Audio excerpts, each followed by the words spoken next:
The alarms stopped. That was the worst part. Not the groaning hull or the scent of burnt circuitry or the way gravity had become a suggestion instead of a law, but the silence that followed the crash. In that silence, Dr. Elena Vasquez opened her eyes to a canopy of bioluminescent vines pressing against the shattered viewport above her cryopod, their glow pulsing in rhythm with something she couldn't name, and realized she was the only one awake. The Meridian's hope had carried 3,000 colonists toward Kepler 442b.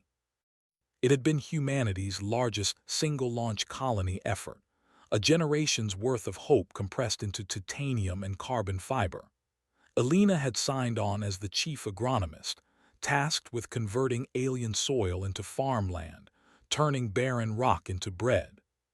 She'd kissed her sister goodbye at the launch pad in Kourou, France, promised to send messages across the light years, and climbed into her pod believing she'd wake to structured schedules and careful protocols. Instead, she woke to wreckage. Her pod hissed open.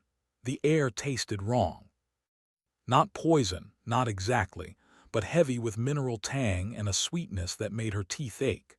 She pulled herself upright, every muscle protesting the violence of atmospheric re-entry, and stepped onto deck plating that had buckled into waves. The cryobay stretched before her in shadows and flickering emergency lights. Row after row of pods remained sealed, their occupants still dreaming behind frosted glass. Except for one. Captain Akoi's pod stood open at the far end of the bay. Elena's boots crunched over scattered insulation as she crossed to it. The captain lay inside, eyes closed, chest still. Elena pressed 2 fingers to the woman's throat and found nothing. The pod's medical display showed a flat line.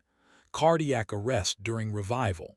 It happened sometimes, a known risk, but it had never happened to someone Elena needed so badly.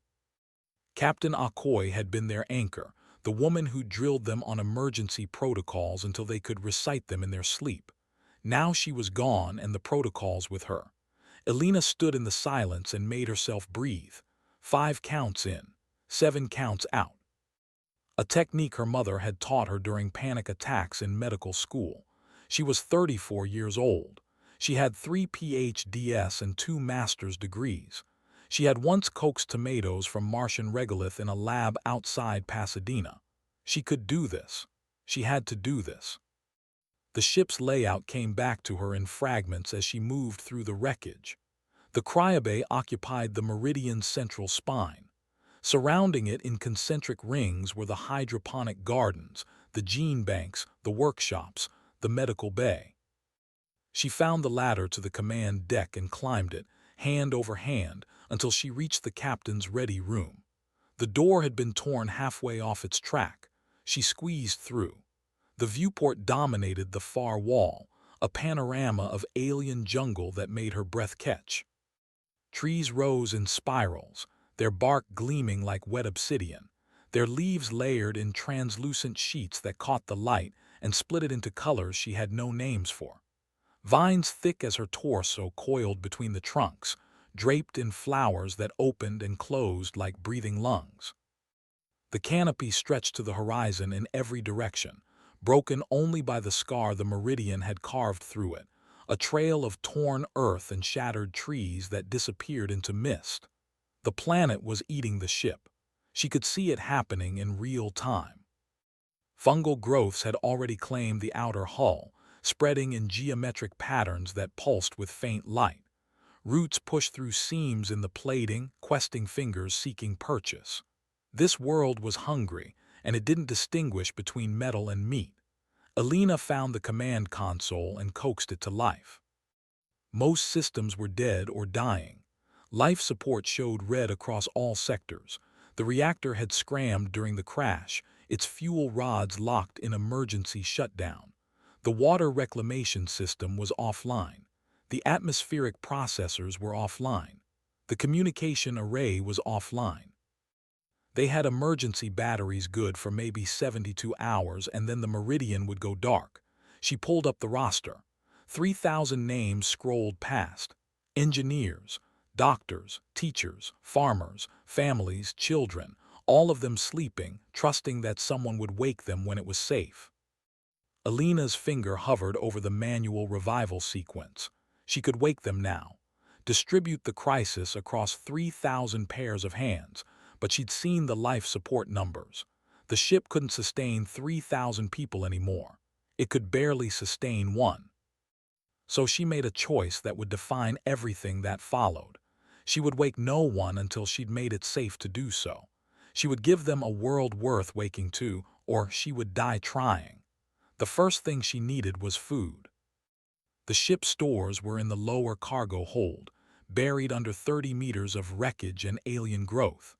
Elena descended through access shafts that had become vertical gardens, the walls slick with moisture and crawling with insects that skittered away from her headlamp. She found the cargo hold flooded. Not with water, but with a clear viscous fluid that seeped up through cracks in the deck. She dipped a finger in it and brought it to her nose. It smelled like ozone and rotting fruit. She decided not to taste it. The emergency rations were ruined. The seed vault was intact but useless without soil and sunlight and time.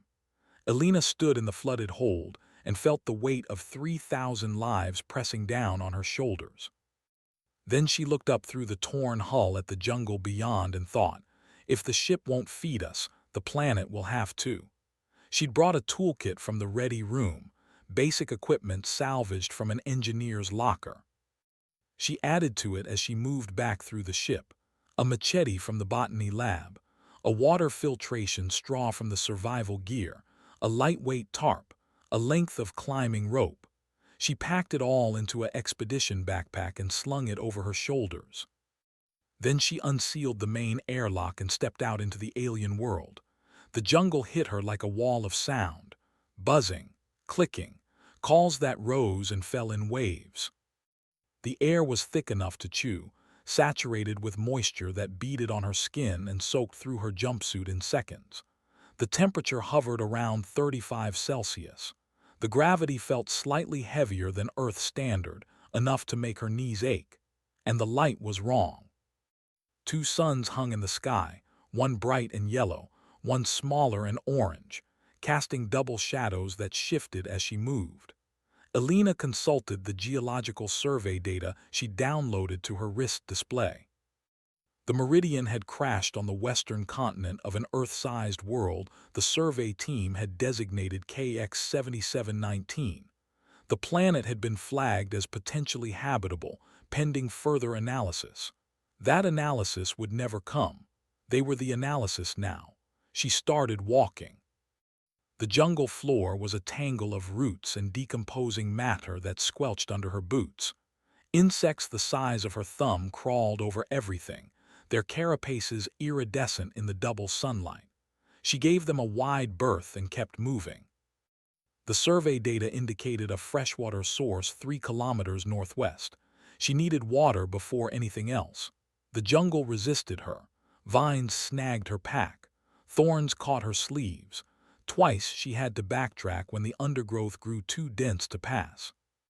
But she'd grown up hiking the Angels National Forest with her father, and she knew how to read terrain. She followed the slope of the land downward, reasoning that water flowed to the lowest points.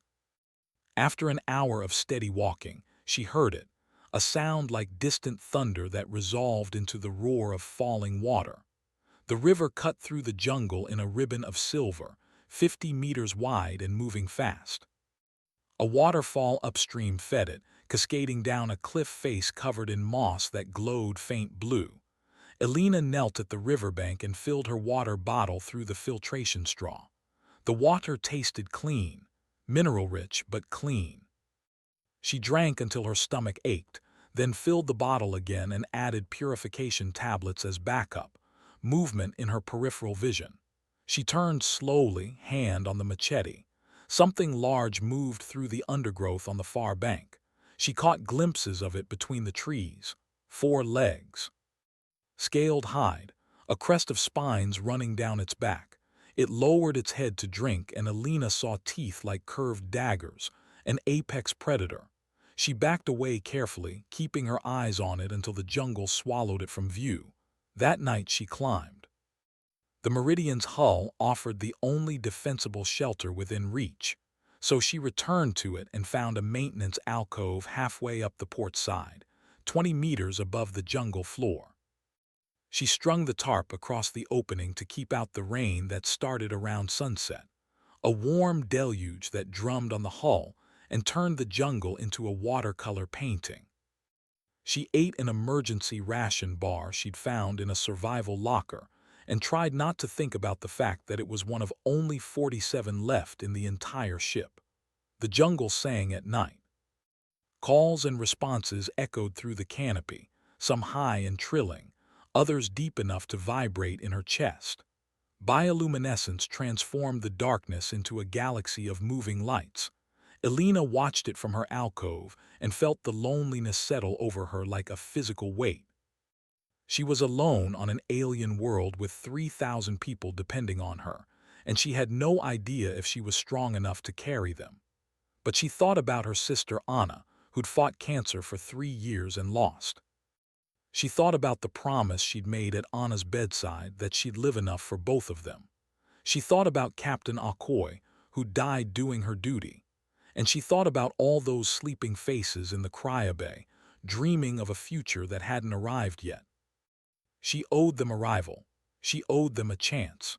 So when the rain stopped and the twin suns rose again, Elena climbed down from her alcove and got to work. The jungle was a chemistry set, and Elena was a chemist. She'd spent a decade studying extremophile agriculture, learning to coax nutrition from hostile environments. This was just another hostile environment. She started by collecting samples, soil from different elevations, leaves from different species, water from the river and the pools that formed in the hollows of trees. She brought them back to the ship and set up a makeshift lab in the botany section, where the emergency power still kept the analysis equipment running. The soil was rich in nitrogen and phosphorus but deficient in iron. The plant matter contained proteins her stomach couldn't digest without modification. The water held trace elements that would build up to toxic levels over time, but none of it was insurmountable. Elena had worked with worse on Mars. She needed 3 things to sustain human life on this planet: breathable air, drinkable water, digestible food. The air was the biggest problem. KX 7719's atmosphere was oxygen-rich, but contaminated with sulfur compounds that would cause respiratory damage over months of exposure. The ship's atmospheric processors could have scrubbed it clean, but the processors were dead, and there wasn't enough power to restart them even if she could repair them.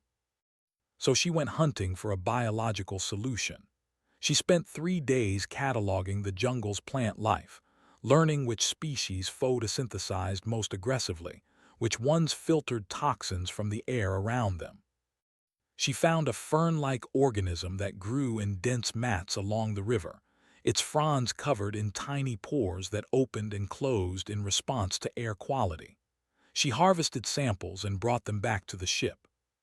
In the botany lab, she cross-referenced the fern's genetic structure against Earth plants in the database. It shared surprising similarities with Earth's bracken ferns, enough that she thought she could modify it. She worked through the night, using gene editing tools designed for agricultural research, splicing in sequences that would make the fern hyper-efficient at absorbing sulfur compounds and exhaling pure oxygen. It was delicate work. One wrong cut and the organism would die, but Elena had steady hands and steadier focus. On the 4th day, her modified ferns began to grow. She planted them in hydroponic trays salvaged from the ship's gardens, fed them with nutrient solutions she'd synthesized from jungle soil and ship stores.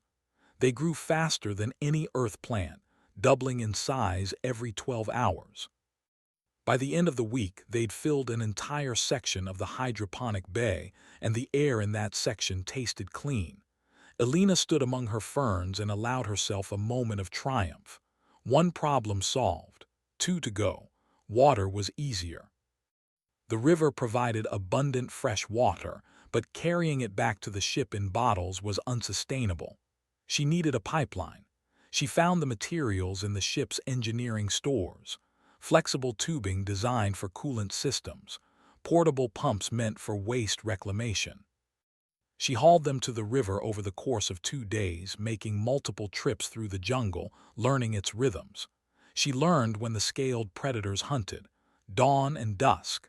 She learned which paths they favored, the game trails that cut through the thickest undergrowth. She learned to avoid those times and those places. At the river, she assembled the pump and ran the tubing back toward the ship, anchoring it to trees along the way. The pump was solar-powered, and the twin suns provided more than enough energy. By the end of the second week, clean water flowed directly into the ship's holding tanks, enough to support a small population indefinitely. Food was the hardest problem. The jungle teemed with life, but most of it was inedible to humans. The proteins were wrong. The amino acids didn't match. Elena's body could extract some nutrition from the local plants, but not enough to survive on long term. She needed animal protein, and that meant hunting. She'd never killed anything larger than a fish before. Her father had taught her to fish in the reservoirs outside Los Angeles, showed her how to clean and gut her catch, but this was different. This was stalking something that could stalk her back. She spent 3 days observing the jungle's food chain, learning which creatures preyed on which. She found her target on the 4th day. It looked like a cross between a deer and a gecko, a herbivore about the size of a large dog with 4 legs and a long, prehensile tail. It browsed on the lower vegetation, stripping leaves with a tongue that unrolled like a party favor. Elena watched a family group of them from the cover of a fallen log and felt her stomach twist. They moved with a grace that reminded her of the mule deer she'd seen in the San Gabriel Mountains. But she needed to eat, and so would the people still sleeping in the cryobay. She fashioned a spear from a length of metal pipe and a sharpened piece of hull plating. She waited until one of the herbivores separated from the group, a young male that had wandered too far from the others. She approached from downwind, moving with a patience she'd learned from her father, each step deliberate and silent. When she was close enough, she threw. The spear took the creature in the flank. It screamed, a sound so human it nearly broke her resolve, and bolted. But the wound was deep. It made it 20 meters before collapsing. Elena followed the blood trail and found it lying beneath a tree, breathing in shallow gasps. She knelt beside it and placed her hand on its scaled hide. "I'm sorry," she whispered. Then she used her machete to finish it quickly. She field-dressed the carcass using techniques half-remembered from survival videos, her hands shaking the entire time. The meat was dark purple and smelled like copper. She wrapped it in the tarp and carried it back to the ship, where she set up a smoker using scrap metal and wood from the jungle. The meat took 2 days to cure. When she finally tasted it, cooked over a small fire in a fabricated grill, it was tough and gamey but edible. Protein her body could actually use. That night, she ate until she was full for the first time since waking. She sat in the maintenance alcove watching the jungle's bioluminescent display and thought about what she'd done. She'd killed to survive. She'd taken a life to preserve others.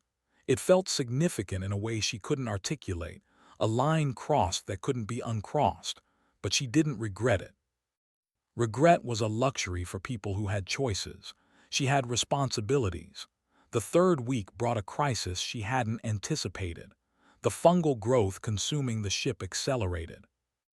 It spread through the lower decks like wildfire, covering walls and ceilings in a carpet of pale fibers that pulsed with internal light. Elena tried to scrub it away, but it grew back within hours. She tried chemical treatments from the ship's cleaning supplies, but they only seemed to make it grow faster. The fungus was integrating the ship into the jungle's ecosystem, breaking it down the way it would break down a fallen tree. She realized she was going to lose the ship. Not immediately, but soon. Months maybe, a year at most. The Meridian wasn't a permanent shelter. It was a stopgap, a transition point. If she wanted to save the colonists, she needed to build them something that could stand against the jungle's hunger, so she started building.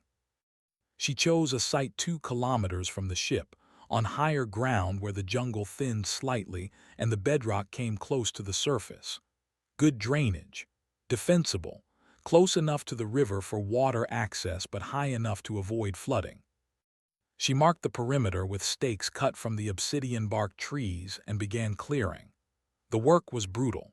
She felled trees with a plasma torch salvaged from the ship's workshop, the tool designed for cutting titanium hull plating but equally effective on alien wood.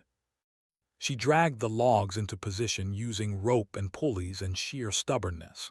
She had no construction experience, but she had engineering manuals downloaded to her wrist display and a determination that bordered on obsession.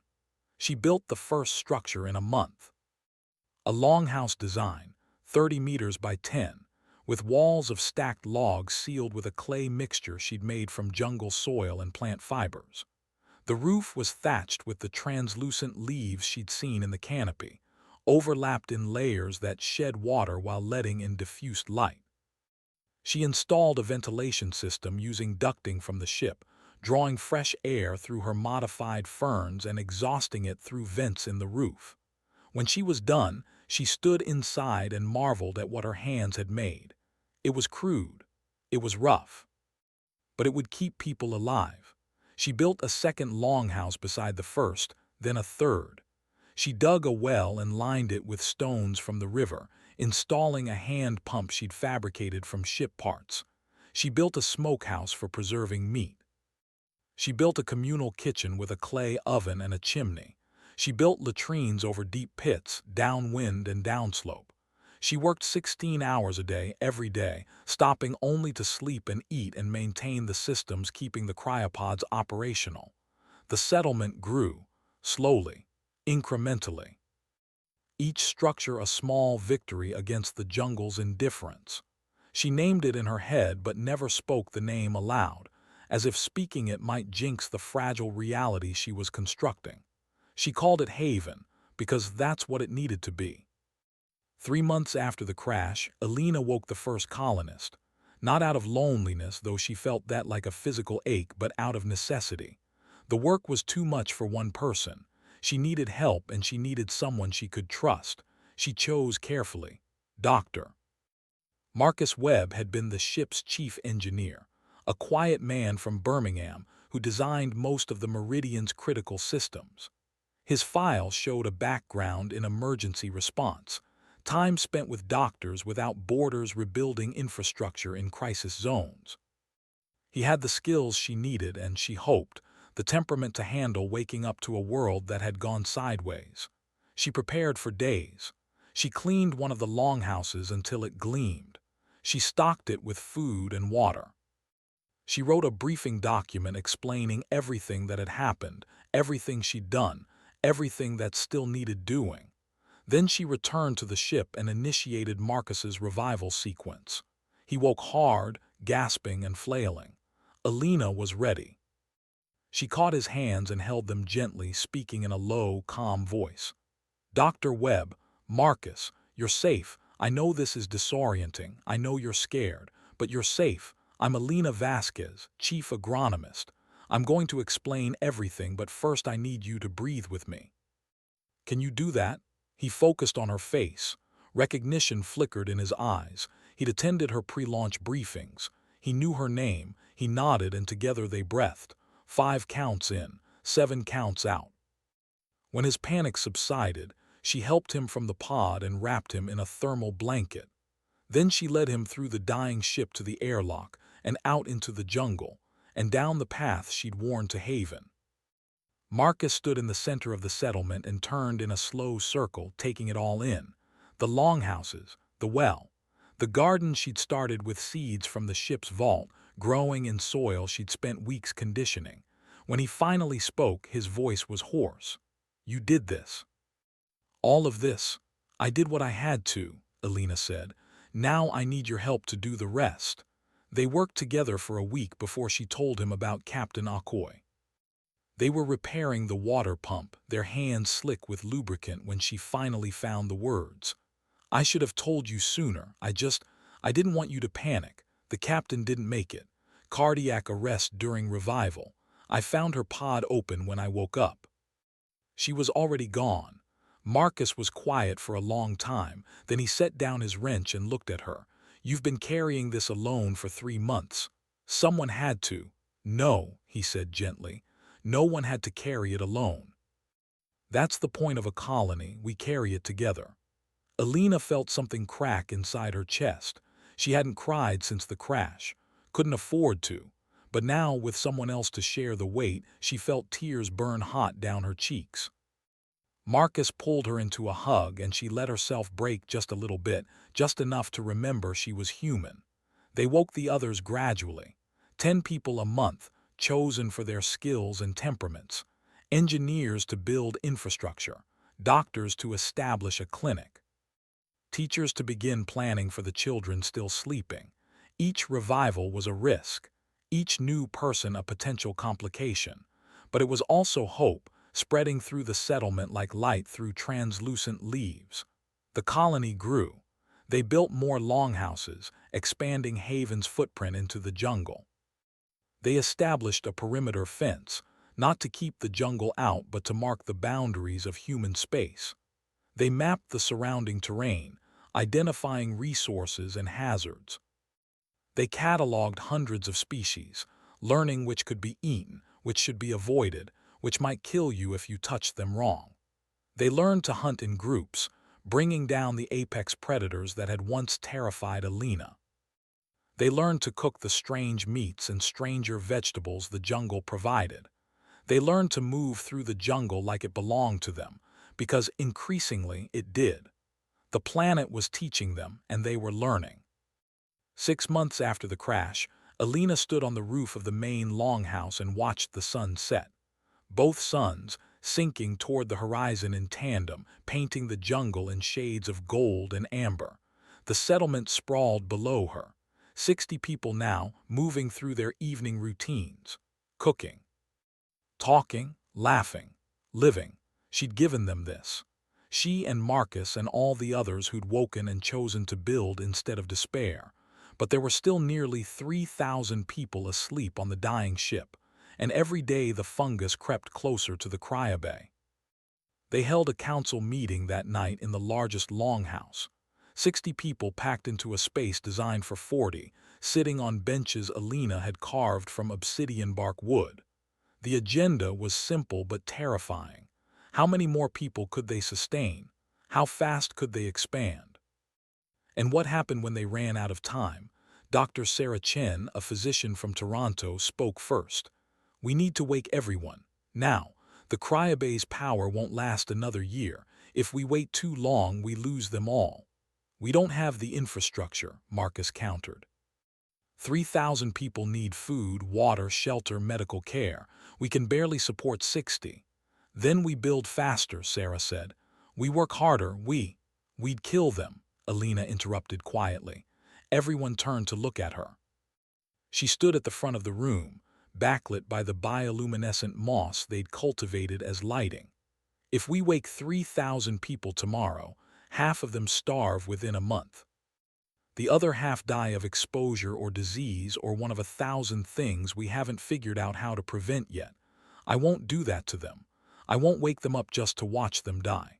So, what do you suggest? Sarah asked, and there was no hostility in her voice, just exhaustion. They were all so tired. Elena looked around the room at the faces she'd come to know. Marcus with his steady hands and steadier heart. Sarah with her fierce commitment to keeping people alive. James, the teacher who'd started holding classes for the handful of children they'd woken. Yuki, the botanist who'd helped Elena modify the local flora into something approaching sustainable agriculture. All of them had woken to a nightmare and chosen to build a dream instead. We keep doing what we're doing, Elena said, but we accelerate. We wake 50 people a month instead of 10. We push ourselves harder. We expand the settlement faster. And we accept that we might not save everyone. The silence that followed was heavy. Finally, Marcus stood. Then we'd better get started. They worked like demons. 70 people became 120. 120 became 200. The settlement sprawled across the hillside, a patchwork of longhouses and workshops and storage buildings that gleamed with bioluminescent lighting at night. They built a school, a hospital, a workshop complex where engineers fabricated tools and machines from scavenged ship parts and jungle materials. They built a wall, not from fear but from practicality, a boundary that said this is ours. Elena barely slept. She spent her days coordinating construction projects and her nights modifying crops, pushing them to grow faster, yield more, adapt to human needs. She turned the obsidian bark trees into a sustainable lumber source. She domesticated the gecko deer, creating pens and breeding programs. She engineered a strain of the local grain that was nutritionally complete for humans, rich in proteins and vitamins. Every success bought them time. Every failure cost it. The jungle fought back. A storm rolled in from the east, something between a hurricane and a monsoon, winds strong enough to tear roofs from buildings and rain that fell in sheets. They huddled in the sturdiest structures and listened to the world try to kill them. When it passed, they emerged to find half the settlement damaged and 3 people dead, crushed by falling trees. They buried them on the hillside overlooking the river and planted trees over the graves. Then they rebuilt. A disease swept through the colony in the 8th month, a fever that laid 40 people low before Sarah identified the vector, a parasitic organism in the local water. They'd missed it in the filtration process. 2 people died before they got it under control. Elena stood over their bodies and felt the weight of responsibility like a physical thing. She'd brought them to this world. She'd woken them. Their deaths were hers to carry, but the colony survived. It adapted. It grew. By the 9th month, they'd woken 500 people. By the 10th, 800. The settlement had become a town, sprawling across the hillside in concentric rings. They'd established farms, industries, systems of government that evolved organically from the needs of the moment. They elected a council to make decisions too large for any one person. Elena stepped back from leadership, exhausted and grateful to share the burden. But she never stopped working. She built a greenhouse from scavenged hull plating and grew earth crops in alien soil. Tomatoes, lettuce, beans, things that tasted like home. She built a laboratory and trained a new generation of scientists in the techniques that had kept them alive. She wrote everything down, every lesson learned, every mistake made, every hard-won victory. She wanted the next generation to have it easier than hers. In the 11th month, the ship's power failed. The cryobay went dark. They had hours to extract the remaining colonists before the pod's internal batteries died. It became a rescue operation. Every able-bodied person descended on the meridian and carried the still sleeping colonists to haven. They laid them out in rows in the largest building they had, a warehouse they'd built for grain storage, and woke them in batches of 50. It was chaos, terrified people waking to an alien world, grief for those they'd lost, confusion about what had happened. Elena moved through the warehouse answering questions, offering comfort, explaining over and over again what they'd built and why. She was hoarse by the end of it, her voice worn to a whisper. But they were all awake now, all 2,743 of them. Every survivor the crash had left them. They held a memorial service on the 1st anniversary of the crash. The entire colony gathered on the hillside as the twin suns set. They read the names of the 257 people who hadn't survived. Captain Akoy's name led the list. Elena spoke briefly, her words carried across the crowd by speakers they'd built from salvaged equipment. "We came here to build a new world," she said. "We didn't expect to do it like this. We didn't expect to lose so many, but we're here. We're alive. And we've turned this jungle into a home, not because we're special, not because we're heroes, but because we chose every single day to keep going, to keep building, to keep believing that tomorrow could be better than today. That's what we owe the people we lost. That's what we owe ourselves, So let's keep going. Let's keep building. Let's make this world worth the price we paid to claim it." The crowd was silent for a long moment.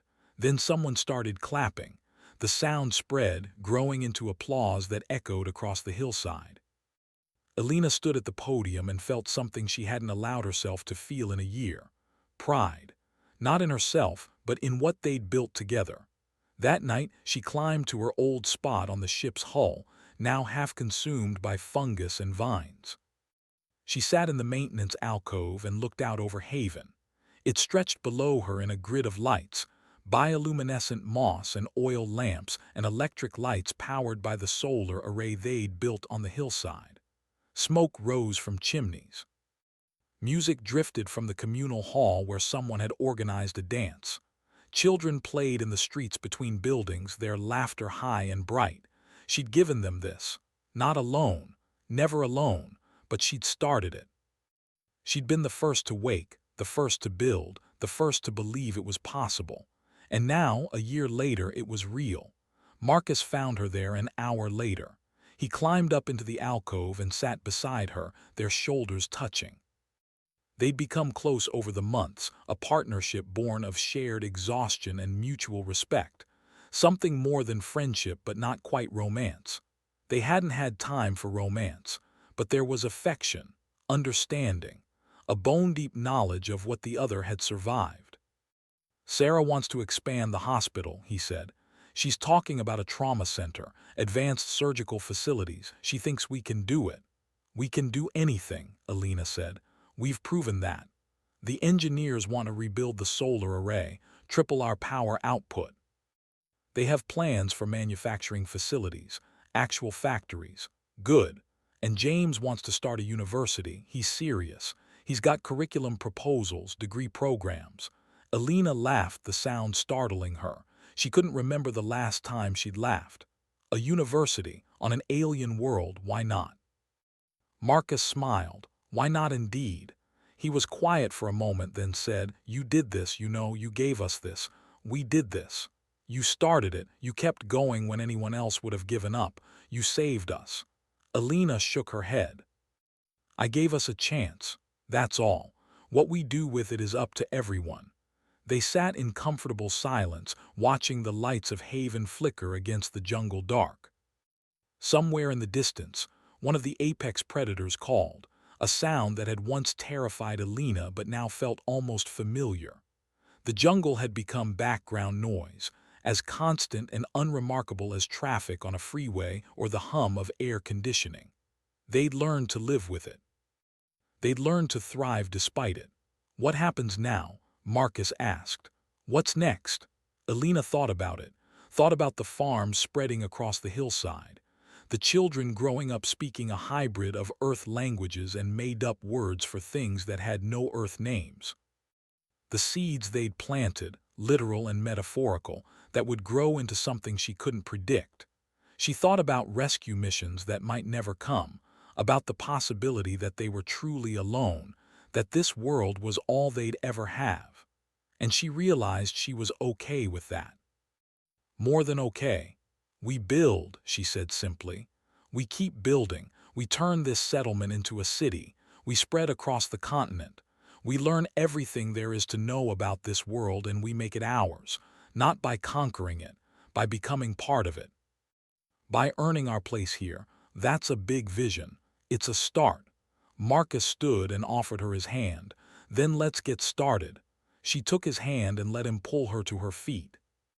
Together they climbed down from the alcove and walked back to Haven. The path was worn smooth now, traveled by thousands of feet over hundreds of days. The jungle had learned to accommodate it, growing around it instead of over it, as if the planet itself had accepted their presence. The settlement welcomed them with light and sound. People called greetings as they passed. Children ran by, chasing each other in some elaborate game.